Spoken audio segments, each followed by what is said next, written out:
Salut les coureurs, salut les triathlètes. Je suis à 9 semaines du marathon de Berlin. On est le 29 juillet et je vais attaquer une phase un peu spéciale de ma préparation qui est de me mettre au poids de course.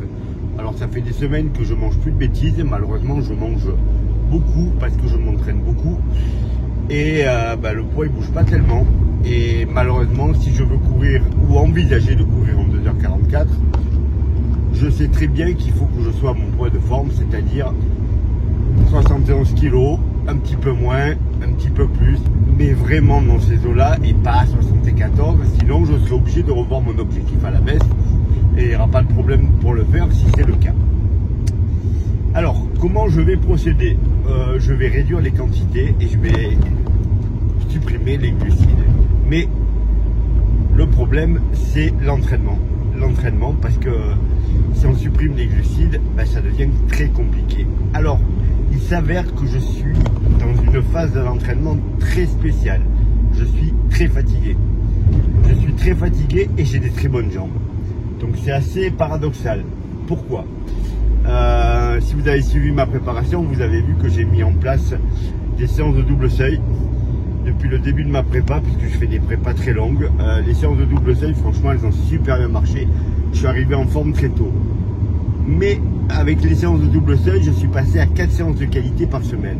Et c'est quelque chose que je fais rarement depuis que j'ai dépassé les 50 ans, parce que je sais que j'ai besoin de récupérer. Souvent, je fais une séance de qualité dans la semaine, puis une séance de qualité sur la sortie longue avec de l'allure marathon. Et là, donc, j'ai rajouté cette séance de double seuil, ce qui me fait passer de 2 à 4. Alors, il m'arrive d'en faire 3, mais la plupart du temps, c'était 2 belles séances, mais que 2. Et donc là, je suis arrivé en forme très très vite. Pour faire ces 4 séances, il faut que je mange. Et résultat, je suis fatigué. Je suis fatigué, alors c'est compliqué de dire. Je suis fatigué moralement d'avoir 4 séances à faire par semaine. En fait, vous êtes toujours la veille ou le lendemain d'une séance. Et je trouve que c'est fatigant. Résultat, je suis obligé de réduire mon volume d'entraînement. D'habitude, quand je suis en prépa, vraiment la grosse prépa, je fais 120-140 km par semaine. Et là, j'arrive à peine à 100 km. Déjà parce que je suis obligé de prendre un jour de repos dans la semaine. Je n'arrive pas à faire autrement. Il y a des jours où je suis fatigué. Donc je prends un jour de repos. Et en plus de cela, je fais plus mon heure de vélo de home trainer tous les soirs.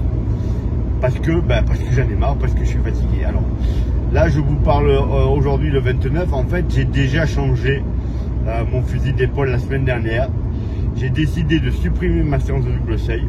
Au moins pendant 15 jours, pour réduire mon alimentation, pour me reposer et d'essayer d'augmenter mon kilométrage, de repasser à 120 km et surtout de rajouter mon heure de vélo calories le soir. Alors ça fait 3 jours que j'ai commencé à faire ça.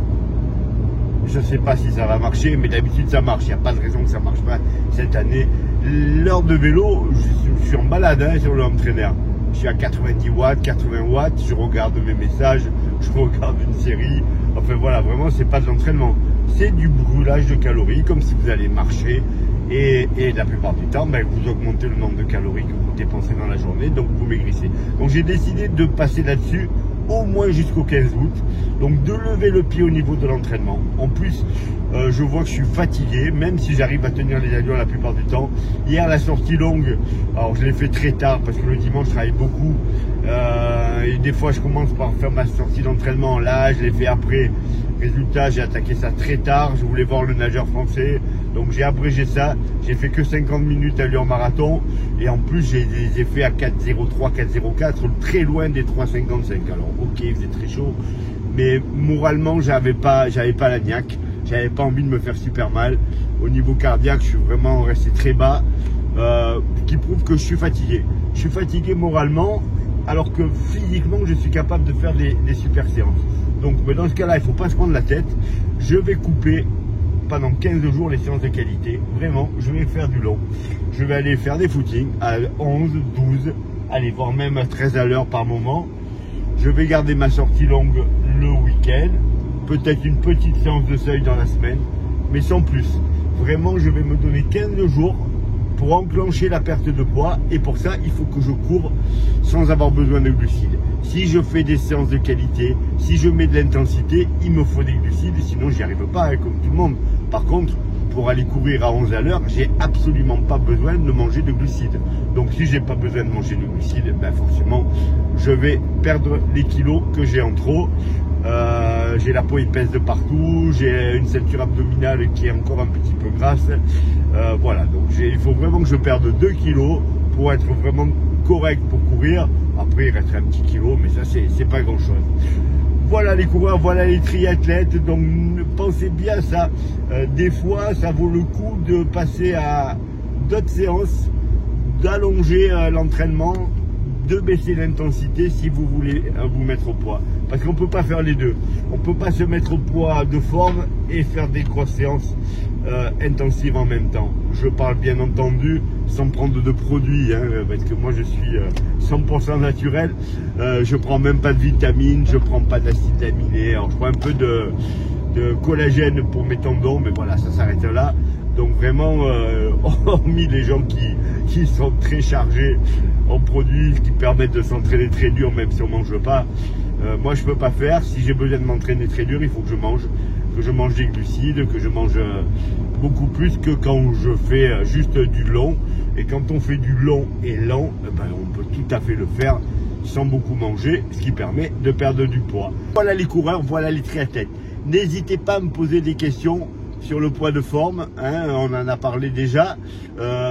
Qu'est-ce que vous pouvez faire pour descendre votre poids avant les courses? À quel moment il faut le faire? Alors moi j'aime bien être en mon poids de forme un mois avant la course. Pourquoi un mois? Ça me laisse 15 jours d'entraînement, notamment le test allure semi-marathon avec le bon poids, parce que si je fais mon test allure marathon avec 10 kilos en plus, ça va fausser le résultat. Là, je devrais faire le test au bon poids et je vais de suite me rendre compte si l'allure de 3,55 au kilo, elle est jouable ou pas. Si je vois que je coince alors que je suis au bon poids, bah, il faudra que je prenne quelques secondes en plus et que je vise autre chose. Et puis, ça sera comme ça et je pourrai rien y faire. Si par contre, je fais le test avec 2 kilos de trop, c'est compliqué. Même si je les perds derrière, c'est compliqué de savoir où j'en suis. Donc voilà, c'est pour ça que je pense qu'il faut être au poids un mois avant pour les dernières séances, parce que les 15 derniers jours, on s'entraîne moins. Donc là, il faut faire attention à la bouffe, surtout les 10 jours avant la recharge du glycidique. Hein. Ne vous enflammez pas parce que vous vous entraînez moins. Ben, il faut manger un peu moins pour pas vous retrouver avec des kilos en plus.